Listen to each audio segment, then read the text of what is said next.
Hello everybody, my name is David Garratt. I work as a media provider for Open to View in Wellington. For a number of years I've wanted to spend a little bit of time chatting with some of the agents that I rub shoulders with on a weekly or sometimes daily basis in busy times.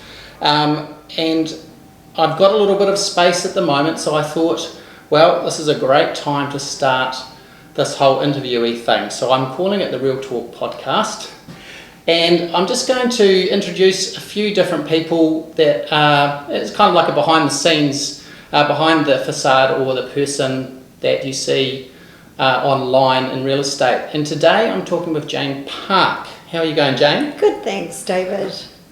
So Jane works for Harcourts Team Wellington, and you've been, I've probably had about almost 10 years of interaction with Jane. Probably 9 years and 3 months to be exact. I know a little bit about Jane, but today hopefully we learn a little bit more about her. So I thought we'd start with early years. Did you grow up in Wellington? Yes, I'm a Wellington girl. I grew up in Eastbourne. Oh wow! And you went to school in Eastbourne? Went to Muratai School, yeah. And then I came into Queen Margaret College in London. Right. Yeah. So did you take the ferry across to school, or did you take a bus? No, they didn't have the ferry then. Oh. So it was bus or a hitchhiking with the parents or someone, neighbour. Yeah. So Queen Margaret's is kind of at the upper crust kind of end of things. So you come from an upwardly mobile kind of family? I would say that. Yes. Yeah. Were your parents into business, or were they creatives? What were their vibe? My father was a solicitor. Yeah. My mum was a nurse. Yeah. Yeah. Do you have any siblings? I have an older brother. So you're the youngest of two? Yes. Yeah, right. Yep. And did he have to travel into town for school as well? Yes. Did he go to Wellington College? He went to Wellington College. Right. Yeah. It seems to be the way, doesn't it? Yeah. Did you, after school, did you go and do any tertiary education? Yes, I went from 7th form down to Otago. I spent 4 years at Otago University, and I did a degree in art history and English. Oh wow. And now I'm a real estate agent. Yeah, that makes sense, right? Oh, that's fascinating. We do see a lot of art in our existence in the real estate industry, don't we? We see the good, the bad and the ugly. Yes. The good, the bad and the Kmart. What were you doing prior to real estate? I have always been in sales. So I sort of started my sales career selling wine at Montana Wines, which I loved because it was such a great product to sell. Then the whole IT industry really started taking off, so I retrained and I went and worked for Telstra Clear back then, moved into Telstra, so I was selling large data networks to banks, which wasn't so enjoyable. I think from a sales perspective I needed something that was a bit more interesting. Have you always been kind of like customer facing? Yes. In the roles that you've done, so you've naturally wanted to be around people and dealing with people and before solving issues. Even from a young age, I was working in restaurants, waitressing. Right. Yeah. So I've always had that customer facing role. Oh, that's awesome. Do you have a partner and family? I have a husband. Yeah. How long have you guys been married? We've been married for 21 years. Right. And kids? 2 kids. Yeah. Georgia is 19 and Jack is 17. Yeah. Both still living at home? Both still at home. Love that. That's the only way to have it. With your family, and especially when your kids were younger, how long have you been in real estate? So I've been in real estate for almost 14 years. Right. So when I had my first listing, my son was almost 4. Wow. And he was dropping flyers with me. That's awesome. So What made you move into real estate? Was there somebody that you knew, or that kind of pinged you across and said you'd be good, or? I actually remember going to look at a house when I was young with my parents, and Di Austin, who's still in the business, still works at Harcourts. Lady Di, I call her. Yeah, she showed Mum and Dad a house. I was there, and I watched her. I think I was about 15. Yes. Wow. And at that point I knew that I wanted to be a real estate agent. Just took me a bit longer to get there. Wow. I also didn't like the rigid hours of working at a telecommunications company where I had to be there at 8:30 and leave at 5:30. So when I had young kids, I found that awful. Yeah. But real estate offers that flexibility. Well, I thought it did. Yes. For sure. That's why I added the well. The amount of times that my kids have sat in the back of the car while I have gone in and negotiated contracts, or they've grown up listening to me talk real estate. And being out on those family outings or whatever, and suddenly the phone rings with somebody with questions, and you have to switch hats. Mum hat comes off and real estate hat goes on. Or do you just turn your phone off? How do you deal with those kind of scenarios? I mean, my kids just were taught at an early age, if the phone rings, Mum's talking, be quiet.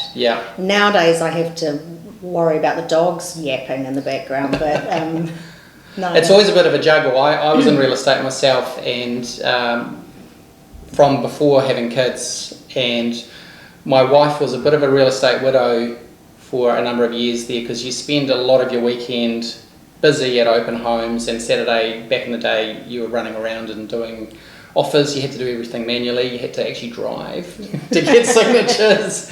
It's an interesting one, isn't it? I was lucky because my husband, his mum was a successful real estate agent in Wellington, so he'd grown up with it as well. He knew exactly what he was getting himself into. Absolutely. So you weren't in real estate when you got together? No. So that whole thing kind of evolved?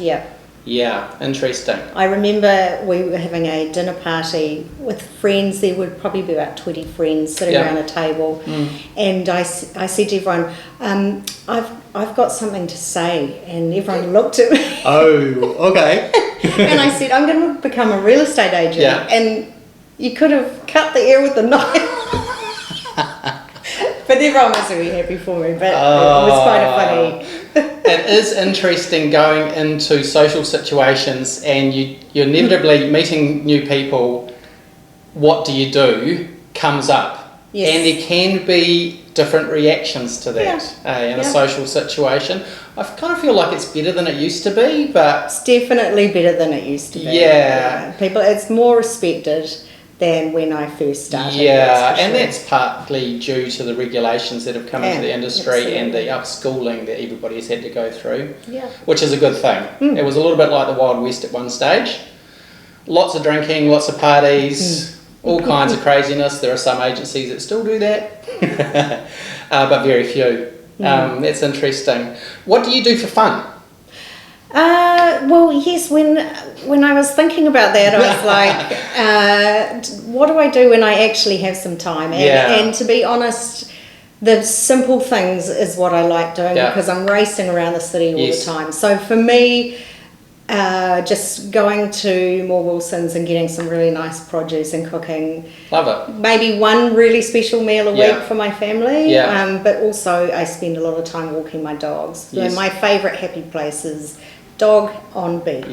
Love it. Sports pastimes. Do you have you been a sporty person as you grown up?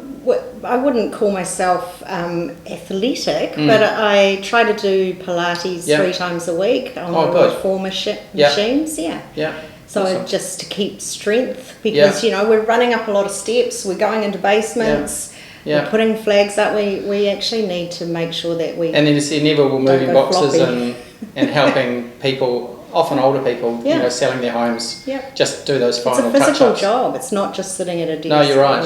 You're right. Yeah. I kind of have felt like, especially leading up to marketing, that real estate agents would best be in activewear. rather than a suit. Yeah, of course. We should be in our Lululemons. Yeah, exactly. Maybe you need to talk to Harcourts about some branded stuff. That would be or awesome. I just could start my own Harcourts supplier. Yeah. So you've been in real estate for 14 years.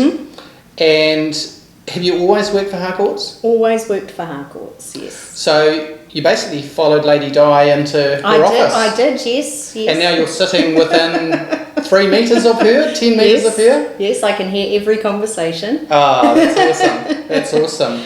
Yeah. So your first listing, was that a family member or somebody you knew? No, actually, it was a office call-in, and I was on duty. I was very lucky because it was one of Wellington's best streets. Yes. And you were lucky. Yeah. So I auctioned that. Do you remember how much it sold for? 14 years ago. Yeah, I think it was something like almost 1.1. Oh wow! Back then. Yeah. That was massive. Yeah, the first bid was $1 million, and that moment was when I became addicted to auctions. Right, that is fascinating. The first listing you ever had was over $1 million. Wow. Have you sold that house again? No, I think that family will be in there. They did a massive renovation. They'll be in there for a long time. Yeah. Have you had any houses that you've sold multiple times? Can you think of any? Yes. So this year I sold a cute little cottage in Vogeltown for the 3rd time. Yeah. I've sold the container house twice, the Faro Road container house. Yeah, quite a famous house if you want to look it up online. Yeah. Yeah. There's a few others too. But, You know you've done your job well when those people come back and call you, right? Yeah, well it's an interesting concept because often you feel that they won't contact you because you made them pay top dollar. Yes. But then if they're smart and they think, well, Jane actually pushed us to our limit, we want her to do the same for us. Yeah. There's a tension in real estate when you're working within the industry, especially if you're a people person and you're a nice person. You want everybody to feel like they've got a good deal, but it doesn't often work that way. You are paid by the vendors to sell their home, and so there's this natural bias towards them. But on the other side, you do want to make sure that your buyers, or people in buying mode, should I say, have a good experience as well. And so that's interesting. So even though you kind of feel like as buyers they paid a little bit much, they came back to you. That's good. Having knowledge around a particular property that may have architectural quirks, or I think the knowledge that you can carry on a property, it's invaluable. And having had a bit of history too, if you've seen the house before and you've marketed it and had those same questions pop up, and you kind of know how to deal with it. You know what your objections are going to be. Yeah, absolutely. Do you feel like in real estate, what kind of, for you, what are the pain points? What kind of parts of the job are the bits that you struggle with, and what are the bits that you like? Okay. It's a big question. Yeah. I'm very lucky because I get a lot of repeat and referral business. Yeah. So I have not been a great prospector, right. And I wouldn't say I enjoy that side of it. Yeah. So cold calling is just not your bag. Maybe. It is if I'm doing it on behalf of someone else, but when I'm trying to sell myself, it's quite a different thing. Oh, really? Yeah. Yeah, right. I think I've got better at that, but there's a strange kind of feeling that you want people to contact you because that's the start of a good relationship. Yes, because they're coming into your space and desiring contact you. Yeah, then maybe someone's referred me, and that seems to... That personal referral is really important, isn't it? Yeah, that's a solid contact. Yeah.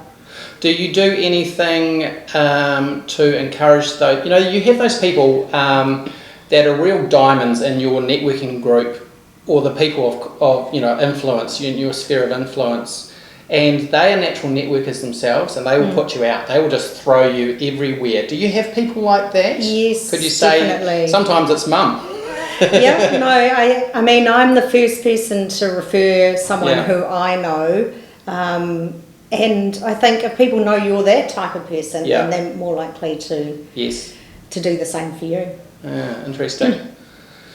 I've got a few questions, so I'm just going to stick with my questions. I've kind of gone a bit off piece there, but it's good. What made you pick Harcourts? Was it the die connection for you? No. What was it at the time? Harcourts has always been a big brand in Wellington, so it's a household name. Yeah. Really it was because I knew Antonia Brown, who was managing the Wellington City office at that time. So I guess coming in from the outside to a world I knew nothing about, having one person that I could say I knew friendly face was a friendly face. And then, you know, Antonia and I are great friends now. So, So you didn't really consider any other brands? No. Within Harcourts, how do you feel like your career has tracked? Are you at your peak? Still have that to go? Everybody, all of the agencies or brands have their own awards and accolades. Is there anything that stands out to you? Any times, any years? Because in real estate, it's like your last good month was the month. You know, each month you're trying to get new listings, and you're unemployed if you don't have those things. Yeah. And you're only as good as your last sale or your last month of sales or the last year of sales. So, has there been some highlights for you? I consistently get top 20 in the team group, and you know, sort of third in Wellington City. But to me, it's always been about not being in that place, but thinking about how can I do the best real estate. Yes. And I've always found that if I load up too many listings, the level of real estate decreases, and that's completely natural. Unless you've got some help, and that's where you start thinking teams. But not everybody, in fact most agents that I know aren't working on teams. There might be two agents that work together, but not that bigger team. It becomes more of a machine in that sense.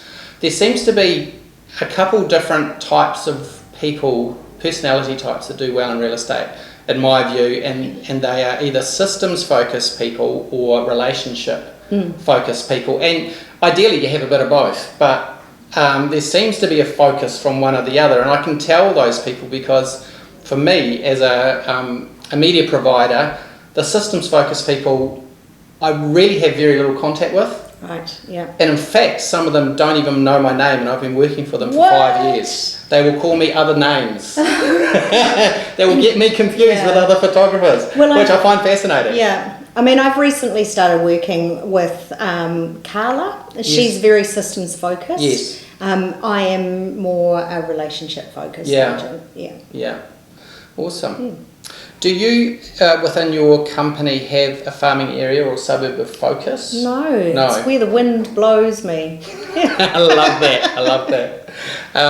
Is there a preferred type of property that you like to work with, if you had your choice? Yeah, that's really interesting. I mean, I've always been quite strong in the investment property area because you know, there's a lot of emotion is taken out of it. Yeah, it's a numbers game. It's a numbers game, and I quite like that every now and then. But I also love to sell something that I know people will fall in love with, or recognise what potential it has.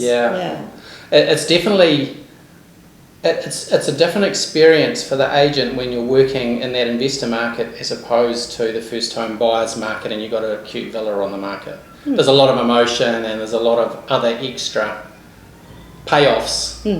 But nice there's more balance. There's more emotionally invested, and there's often more time involved, especially if you've got younger buyers.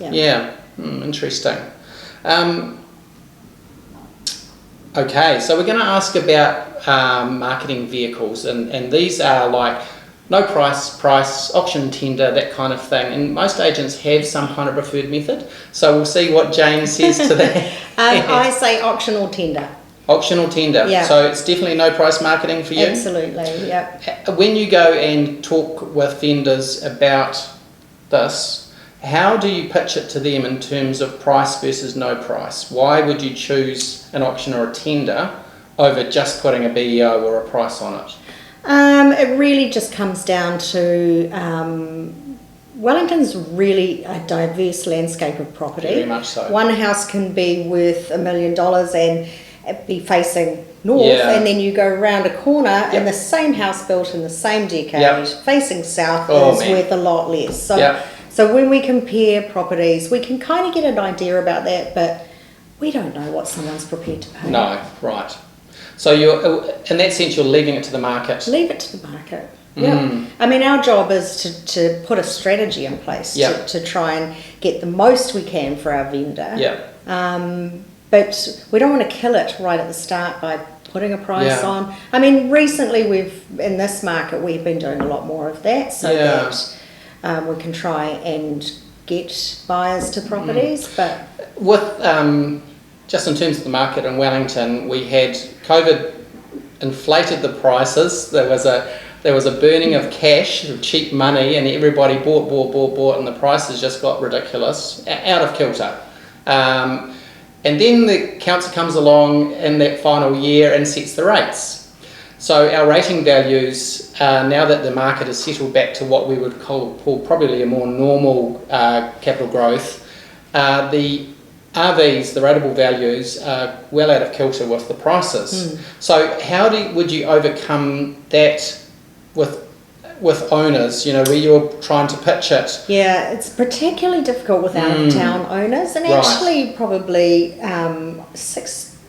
40% of my business would be people from out of town. Right. So to try and explain this to them is Yeah. quite difficult. Yes. And I mean, you've just got to show recent sales and show, look, this one Yeah. sold 33% Yeah. less, that one, Yeah. and use it through fact. Yeah. Your role has changed quite dramatically with digital marketing and websites like Trade Me Homes, Rate My Agent, all of that kind of stuff. And they all have their own, like databasey value. How do you overcome it if that value is showing as what you feel is incorrect for the market, and the owner's gone online to homes and it says 1.3, but you kind of are seeing it more at 1.1? How do you overcome that kind of objection? Because it must have become quite a big thing. Oh, yeah. I mean, again, you just got to go back to showing them what's sold. Yeah. Because, as far as an appraisal is concerned, it's fact. Yes. It's what we as real estate agents, sales consultants are supposed to be referring to. Yes. Not, here's my wish list, I want to buy the listing. Yes. Actual fact. Yeah. So that's...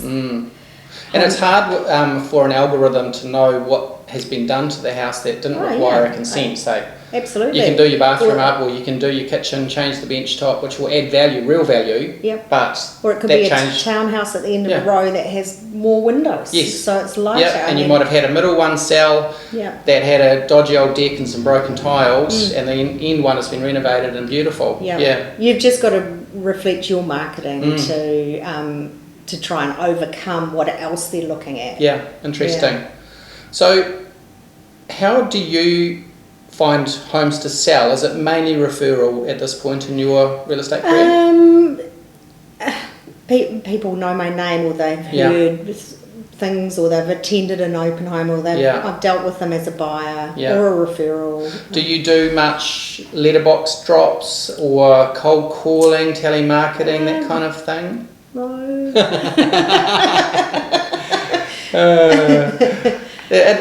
It has changed quite a bit. The terrain for real estate has changed quite a bit. In fact, it's changed dramatically, hasn't it, in the last 10 to 15 years. When you first started, you were probably a taxi service, so you came in on a Saturday morning and you were next off the rank in terms of anybody walking through the door? Is that how it worked? Not quite, no, because we were in an upstairs office. Right, so you didn't get much impulse traffic? No, get the odd email? The duty roster was how I got my first listing. Yeah. But because the duty roster must have almost gone by the wayside. Would you really, would you get We many? still have it. We still use it. Do you get many people Well, just walking in the door? Well, it just means that if someone rings, Yeah. there's a process. The OAs can go who's on duty, Yeah. and it can be fairly allocated Yes. to whoever's on duty. Yeah. Yeah.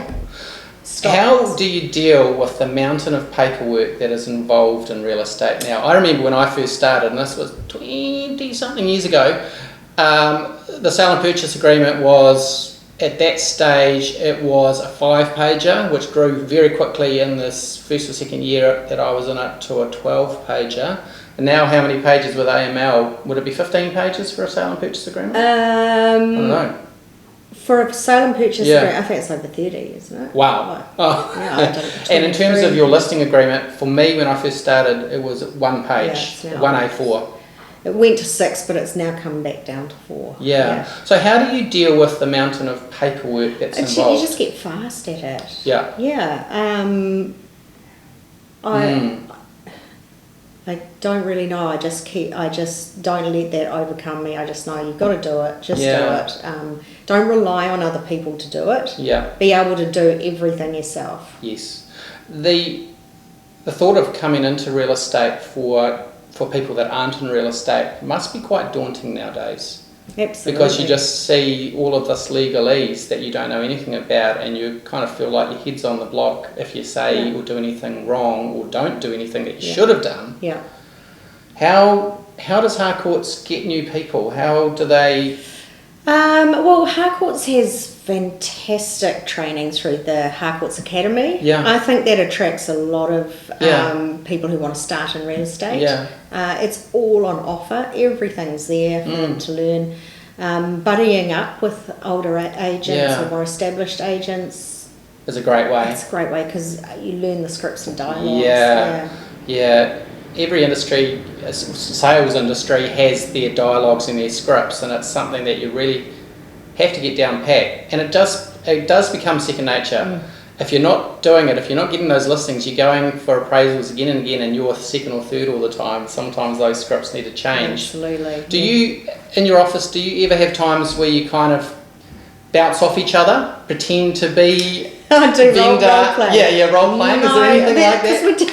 I get to practice enough. Right. Job interviews, we call them. Yeah, because real estate definitely is a job interview. I think people coming into the real estate industry think that I've got these houses, and they think it's a selling job in that respect, but it's more selling yourself to get the listing in the first place. That's the critical part, isn't it? Selling your experience and your personality and with people that are in buying mode. How do you filter those people? You might get 30 or 40 people through a busy cute villa in Brooklyn, or how do you deal with filtering those people and deciding which ones to contact, or do you go back to everybody? I go back to everybody. Right. We have a CRM system called Vault, which seems to be great. So it's like a fabulous databasing style system. So you're putting in names and email addresses. Do you use a digital open home app, or are you just on my phone? Oh, okay. Yeah, so everything's on your phone. So when I'm calling buyers back, I have my headphones in and I'm making notes on my phone as I'm talking to them. It goes into the system and that generates through to a vendor report. It's pretty streamlined. So that callback process is really important in terms of getting quality feedback for your vendors, right? Absolutely. I mean, if we're not, it's like the same in the retail. If someone's not coming up to you and asking, can I get you a bigger size than that? You're not going to get a sale. Someone's just going to walk out again. If you're not calling your people who come to your shop back, then nothing happens. Especially if they put an order in, right? Exactly. Yeah. Is there any tips or tricks for people in buying mode in terms of getting slightly ahead. focused service from you? Absolutely. What would that be? Come and say hi. Answer the phone when I call you back. Yeah. I know you're probably at work, but I do try and, you know, I call and then I text, so you can easily text me back. Yeah. But don't be afraid, So even a text back? Yeah. Do you find people at open homes are reticent to talk with you? Are there people come through that really don't engage? I think after 14 years and being a mum, I'm not very threatening. I can quickly crack a shell and get to the... Have you ever had to kick somebody out of an open home? I heard of someone doing this just last week. I have had to say to people, I think you need to move along. Yeah. It's actually the fathers of the daughters. Oh, are they tyre kicking? No, they're like banging on walls and picking off paint. Yeah, I call them tyre kickers, you know, where dad or the uncle comes along, especially on the second inspection. Yeah. And they're just there to tear the house down. Yeah, and pull it down. So that's not okay. No, there was one recently and they'd poked a hole in the corner of one of the windows, you know. They'd done that after hours too, so no one was around. This was a vacant staged house. In terms of staging, actually, since I've got onto that segue, David, do you value staging in terms of houses? You know, say you have an empty apartment or whatever, would you suggest that owners get it staged or not? It depends on the house. I mean, recently I've had a house which you photographed in Kandala where the owners had beautiful antiques. Yeah. And it was evoking of the property. It was in line with the property. I would never have suggested that they stage that place. Yeah. So it's not a hard and fast rule. No. Yeah. But if you've got really dark leather couches and, you know, I go, ooh, that doesn't always look good in photos. Let's put in some nice white couches or whatever. So your job encapsulates a bit of interior design as well. Yeah. And because I'm always thinking, what are the photos going to look like? Yeah, right. Interesting. Yeah, because that's what pulls people in. Right? Yeah. The other thing I find as a photographer too is that good stages will give thought to where I'll be taking photos from, and there are kind of at the base level there are default angles, and you want to keep main traffic areas nice and clear, indoor outdoor flow, so you're not, you know, kind of putting couches up against doors and that kind of thing. And owners of houses often don't have those things in mind when they're tidying their house for sale. The houses are always more minimal, aren't they? Yeah. I could have minimised, or they could have spent 3 weeks minimising, and then I walk in the door and I'm like, okay, we need to clear that bench, we need to... We do have to watch what we say to people, because some people We've done a few funny flats together, haven't we? Yeah. Where we've had to move the students' gear up off the floor. Yeah. Oh, man. Quick clean of a toilet. Dealing with tenanted properties is an interesting one for us, because we want to respect the tenant's privacy and right to enjoyment of the property, but then we're also trying to do a professional job for the owners. So there can be a little bit of tension there at times. Yeah. That's awesome. Have you found social media helpful in finding sellers or buyers?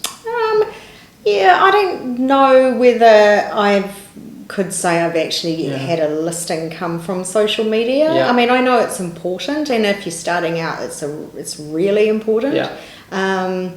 But in terms of getting your face out there, going to art gallery openings, going to the movies, going out to restaurants, going to places, saying hi to people and talking to people is far more effective. Yeah, right. Sports clubs, that kind of thing. Yeah. Awesome. Are there any stories that stand out in terms of humour or craziness? Can you think of any houses, without giving anything away about people or the actual properties, that just cracked you up, or... Yeah, I mean, there are so many stories. And David, you might just have to wait for the book.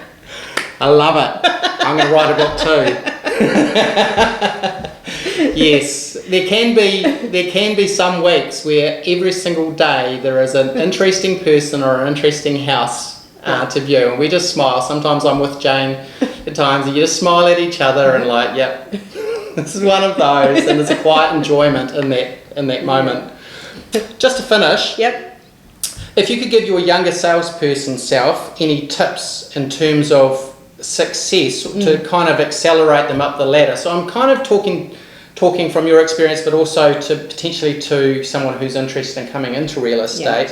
What would you say you could do, or your younger self could have done to accelerate into real estate at a faster rate? Is there anything like that? I mean, it's a lot to do with confidence. Yeah. So if you really know all the legislation, if you can quote from parts of the Real Estate Agent Act or the Code of Conduct, if you are so across all of that, it'll give you so much more confidence dealing with anyone within real estate. But it's the confidence that makes people decide to go with you. Gotcha. Yeah. Some of that confidence is just bred with experience, and sometimes you have to have a few knockbacks. Yep. Maybe following around with an experienced agent is a good way, partnering up if they're willing to be nice enough to do that for you. Yeah. We'll finish with a quick fire. What is your favourite colour? Green. Do you have a favourite colour? Green. What kind of green? Like rice paddy green. Oh, rice paddy green. I like that. Yeah. Favourite film? Oh. Could you pick one? If you're going rice paddies, would it Eat, Pray, Love? Something About Mary. And that's a funny movie. Yeah. That says a lot about you. And James Bond. James Bond. You like all the James Bonds. Yeah. Interesting. Yeah. Do you have a favourite song or artist? This is showing my age. Yeah. Dire Straits, Brothers in Arms. Oh. Did you go to the concert in 1986? Yes, I was there too. Yeah. So maybe one day we'll end up at Village on the Park together. Maybe. We can listen to Brothers in Arms. We'll put the album on. If we do, I will do it. Favourite food? Anything from Greece, Turkey, Lebanese. Oh, yeah, interesting. Oshilingi. Wow. Yeah. Favourite guilty pleasure? Oh, so the fish and chip shop at the top of Cuba Street. Fish and chips is now a guilty pleasure. No, wait a second. Is that when it turns into bluff season and it's a cold day, I go and get half a dozen deep fried bluffs. Sit in my car and eat them all to myself. That is filthy. With an L&P. That's with my an L&P? Yeah. Oh my god. Because you have to buy a soft drink, and L&P goes nicely with bluffs. You've kind of answered this question. Favourite thing to do on a day off? It's not something I regularly do. It would be dog walking. Yeah, finding a nice beach somewhere. What's your dog's name? Connie. Yeah. Awesome. She's been in many of my videos. And, yeah. Thanks, Jane. That was insightful. Yeah. We hope you've enjoyed that little chat. If you in the process of making a real estate decision, Jane would love to hear from you. I'll put her details below the video. Thanks, Jane. Thanks, David. Nice chatting to you. Yeah, you too.